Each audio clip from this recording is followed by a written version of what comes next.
What is going on YouTube? Welcome to a Walking Dead character analysis. In this episode, I'm going to be talking about Rick Grimes, and let's get right into it. So, at the start of The Walking Dead Season 1, pre-apocalypse, we learned that Rick Grimes was a caring family father, and he really cared about Lori and Carl, and he really cared about Shane as well. Him and Shane are best friends pre-apocalypse and also in post-apocalypse too. I'll get more into that in a little bit, but so yeah, he's really caring at first, and you can tell that he really doesn't like conflict with Lori whatsoever. Pre-apocalypse, Lori was pissed at Rick because he doesn't argue with her, and they don't have that abusive relationship that other couples might have sometimes. Apparently, it's normal for her to have a guy yell at her sometimes, and she's pissed because Rick doesn't do that. He tries to avoid conflict at all costs, and that's really important to show that at the beginning of the series, because throughout the series, Rick really changes into this really hard and callous person by his environment. Like, his environment really changes him into that. So let's get more into that with the character analysis. So basically, in episode 1, Rick is in a hospital, and he got shot, and he's in a coma. So Shane is with Lori and Carl, taking care of the family, and little does Rick know, but Shane is sleeping with Lori, so he doesn't know that part yet. And so when Rick wakes up to the zombie apocalypse, he doesn't know what the hell is going on. He really is confused, he's scared, and he just wants to be with his family. So first thing he tries to do is to make his way back to the house where Carl grew up, and he makes it to the house, and he immediately breaks down. What I noticed about Rick Grimes is that he's quite the emotional guy throughout the series in The Walking Dead. He breaks down because he doesn't see Carl or Lori in the house whatsoever, and there's so many emotions, so many thoughts going through his head at this point. He's just really scared, and he's almost like a child when he's on the floor in the house.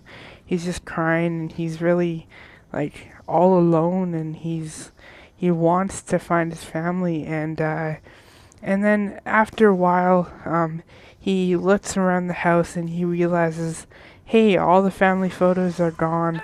If they were dead, then people that tried to ransack the place and steal stuff, they wouldn't take family albums with them.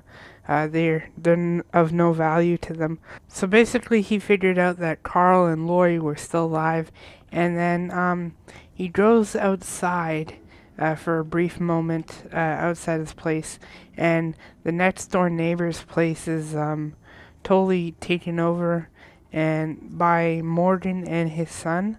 So Morgan and his son have taken refuge in Rick's neighbor's place. So then they meet up, and at first Morgan is hostile to Rick, and Rick is very calm, like to Morgan. He doesn't want to start a fight or anything. He's like, I mean no trouble. I mean no harm. I'm a sheriff and everything like that. Because he still thinks that those rules apply in this world when they don't apply at all. Uh, and I'll get more into that in a bit. Let's get back to the whole Morgan and Rick relationship. Morgan explains to Rick what is going on with the zombie apocalypse, And Rick is really in denial at first, like everybody else.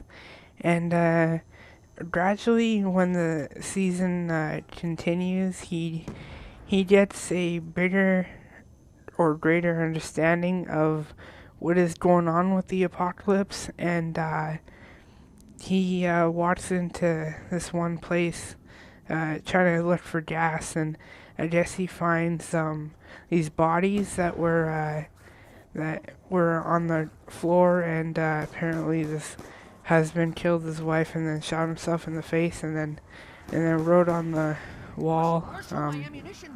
So yeah, it's pretty gruesome scene there, and it scared the shit out of Rick, and Rick really started to get the survival instinct of a zombie apocalypse survivor. He really had to use Morgan for help, and he really had to make sure that he survives so that he can find his son and his wife.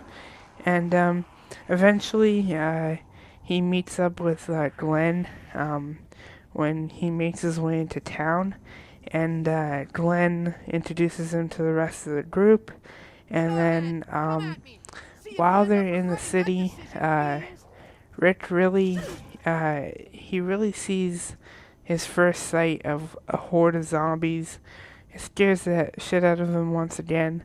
I mean, he didn't know how huge the magnitude of the situation was until he got to the city. Then he was in a tank, and he realized, oh shit, I could die at any moment. And at one point he was gonna give up and just shoot himself, but then he saw an opening in the tank.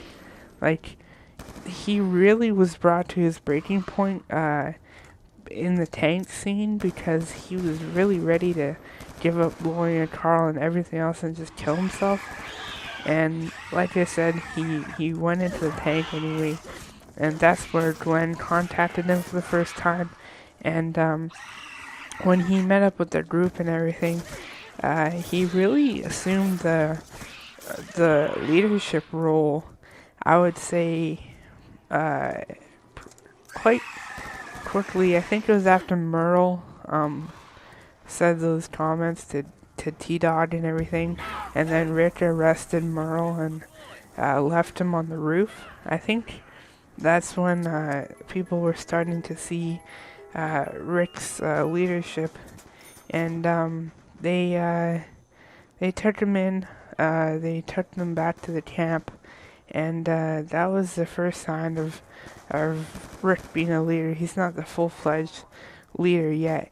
And then Shane and Rick meet up again, and most importantly, Lori and Carl meet up again with Rick, and they find out he's alive. They thought he was dead, and he is so happy to see them, and Shane is obviously jealous that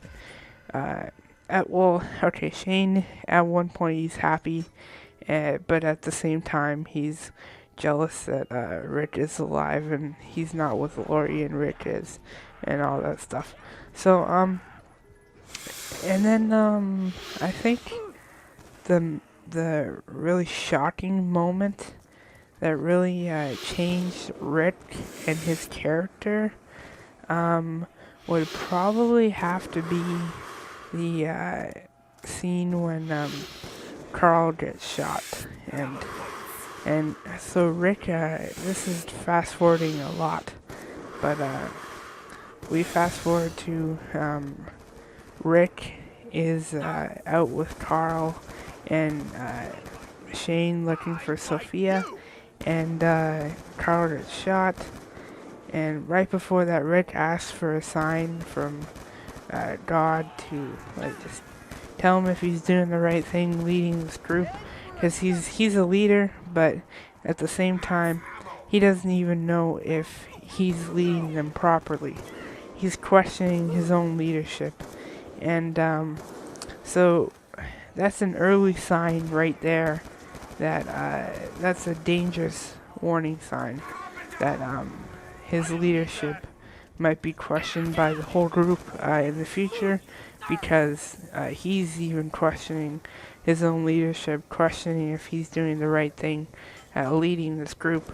So when Carl gets shot, Rick really breaks down, and he remembers when he was in the hospital. And so the same thing that happened to Rick happened to Carl. And after that, he's really about survival. He just really doesn't care about anything else but him and Lori and Carl and surviving. And sure, he cares about the rest of the group, but he really just takes on this really demanding persona. Like, he demands that everybody follows his lead, and if they don't, then well, at first he doesn't kill anybody, but later on, if people don't do what he says and follow his leadership, and they turn on him, then he will kill them, and he won't hesitate to kill anybody. But let's talk more about season 2 for a minute here. So back at the farm, and another important scene I wanted to mention was the scene where Carl and Rick. This is like when Carl's all healed and everything. Carl and Rick are sitting in the barn, and Rick is talking about how one day Rick and Lori and everybody that Carl knows is going to die one day either way. So Carl needs to really take the lead one day, and it's almost like he's passing on the torch of leadership, or Matrix of leadership, if you're a Transformers fan, to Carl in the barn there.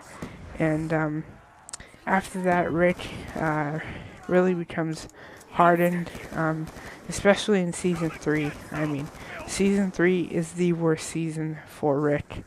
That is when Lori dies, and Rick is devastated. I mean, Andrew Lincoln, he should win some award for the performance he puts on in season 3. That he's an amazing actor, and the way he just breaks down and everything, the emotion he shows is just amazing. And then afterwards he goes on a zombie killing rampage and everything. And after Lori's death, that is a moment right there where Rick is basically the equivalent of the governor. I'll talk about the governor in another video, but basically Rick, he's really only surviving now for Carl. And I actually think that Rick is just, he's done.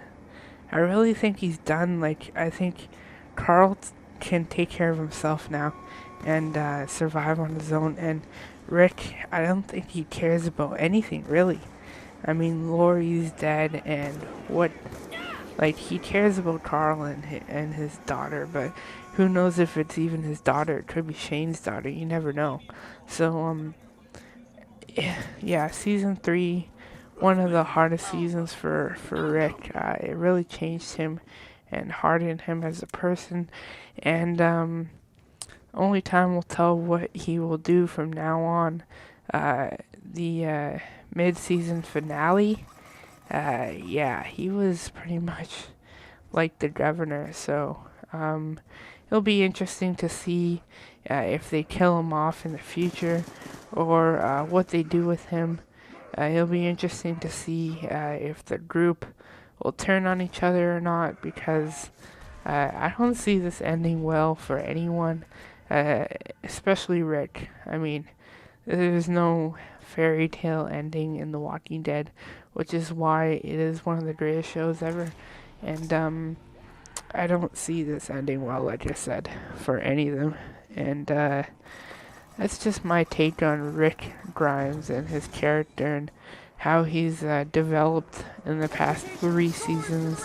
I hope there will be many more seasons with Rick so that we can see him develop more as a character, even though he's gone through so much character development already.